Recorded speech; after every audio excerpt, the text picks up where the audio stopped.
I'm back with Teresa Mull. She's the author of Woke Proof Your Life, her website, theamericanfrontporch.com. Teresa, all right, so here I am and I say, all right, I want to woke proof my life.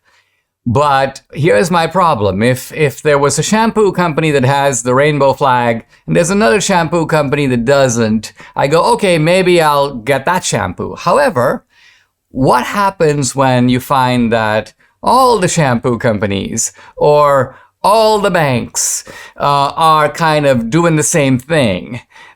Is my recourse at that point to look for the company that's maybe the least woke? In other words, there's bad and then there's worse? Or do we ultimately, this may take time, need to create our own institutions so that we have alternatives available to us? Yeah, I would say the latter. And I would let your viewers and listeners know that we're not to that point yet. We see great success of, for instance, the Public Square app, which is letting consumers who want to buy from companies that are in line with their values, that there are options. I would say for every woke institution and corporation, there is one that is not woke and that is at least neutral. So we're not to that point yet, I would say. I'd also advise people to speak out whenever they see wokeness. If you're boycotting something, that's all well and good, but there's not much use in doing it if they don't know why.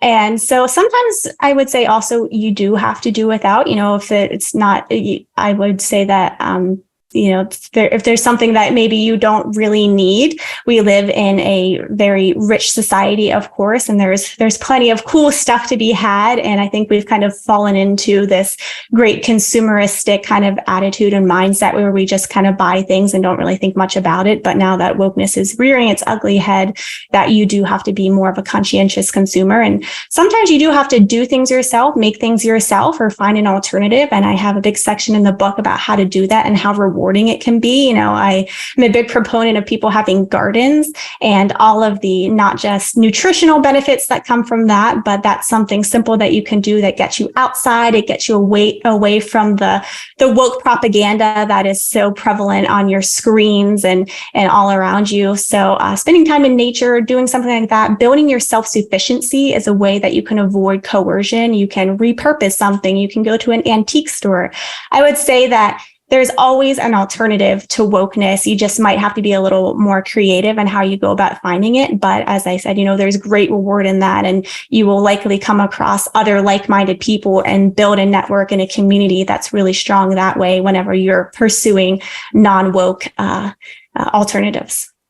Well, I think the key here is for people to realize that this woke stuff is poison. I think that was your word, because that means that when you're putting money into these products and these companies, you're encouraging something that is truly bad for society, bad for our kids, a very destructive ideology. And so I think once that really sinks in on people, they will look for alternatives, because otherwise they're going to think they're going to think sort of like this. Well, okay, I can shop at Amazon. Now, there might be a website, a conservative alternative, but obviously it's new. It's not going to function as well as Amazon. Amazon's been at this now for decades. They've got robot-run warehouses. They can deliver to your house sometimes the same day. So in that sense, the left has created institutions that work very efficiently. And so there would seem to be, at least at the beginning, a price.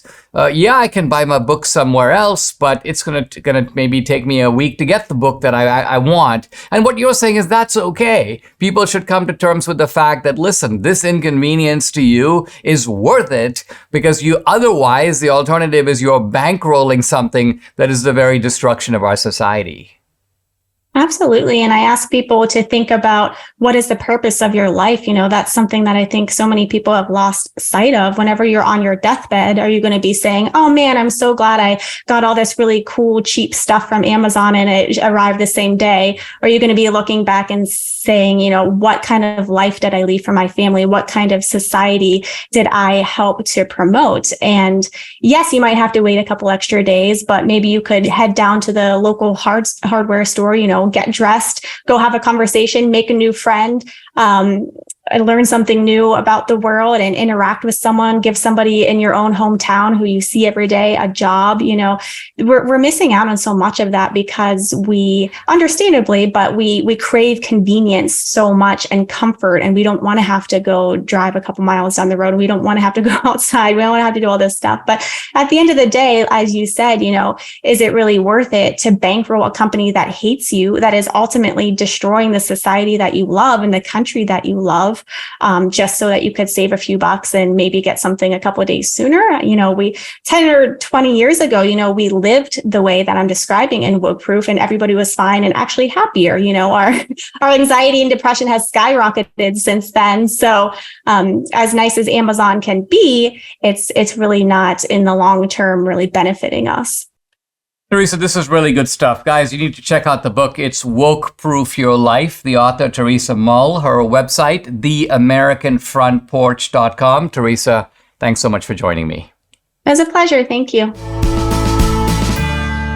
As most of you know by now, we absolutely love the MyPillow products. Debbie and I have them all over our home. Just the other day, Debbie goes, hey, we need some kitchen towels. And wouldn't you know, MyPillow's got a deal on them. They have 4 and 6-piece sets. They come in a variety of colors. And if you use promo code Dinesh, you get 25% off on all of them. You can never have too many kitchen towels. Now's your chance to stock up.